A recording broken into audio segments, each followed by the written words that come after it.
Kaže dželle šan, ja ejuhellezina amanu stajibu lillahi wa lirrasuli idha da'akum lima yuhyikum. O vjernici, kaže, odazovite se Allahu i njegovom poslaniku kad vas pozovu u onome što će vas da oživi. Ovako ću vam doslovno prevesti. Ovo vam je život, vjerniku. Ovo i ovo je život. Odnosno, radi što ti naređuju Allah i njegov poslanik i kloni se što ti zabranjuju Allah i njegov poslanik. U tome je tvoj život. Sačuvat ćeš svoju čast, sačuvat ćeš svoju porodicu, sačuvat ćeš svoj iman, sačuvat ćeš se džehennemske vatre. Sigurno. Bilježi Ebu Davud u svome sunenu. Sad ćeš vidjeti kako oni to razumijevaju. Kako to oni razumijevaju, subhanallah. Bilježi Ebu Davud u svome sunenu, Džabir radijallahu anhu kaže, Allahu poslanik sallallahu alejhi ve sellem jednog je dana držao, kaže, hudbu, pa je rekao, iđdisu.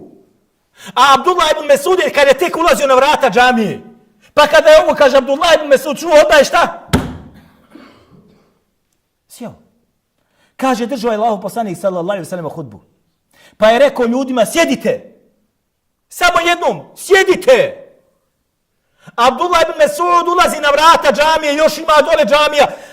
Odmah sjeda. Odmah sjeda, on ne razmišlja zašto i kako. Odmah sjeda. Pa kad je to vidio Allahu poslanik sallallahu alejhi ve selleme, kako Abdullah ibn Mesud odmah dole sjeo, kaže, ta'ale ja Abdullah. Dođi vamo, kaže Abdullah. Ovaj hadis je šejh Albani ocenio vjerodostojnim opaskama na Sunan Ebu Davuda. Kaže dželle šanu: "Wa ma ataakum ar-rasulu fakhudhuhu wa ma nahakum anhu fantahu." Ono što kaže naredi Allahu poslanik sallallahu alejhi ve selleme. Braćo moja draga, zato kaže Ramazan nek ti bude ovo. Vidjećeš naredbi. Kaže ono što vam Allahu poslanik naredi, fakhudhuhu, odmah to sprovedi u svome životu. Mijenjaj se. Mijenjaj svoju ženu, mijenjaj svoju djecu, mijenjaj svoju kuću, mijenjaj svoje dvorište. وَمَا نَهَاكُمْ عَنُوا فَانْتَهُوا. A ono što vam zabrani, vidjet ćete ovdje zabrana. فَانْتَهُوا, odmah ostavite, klonite se toga.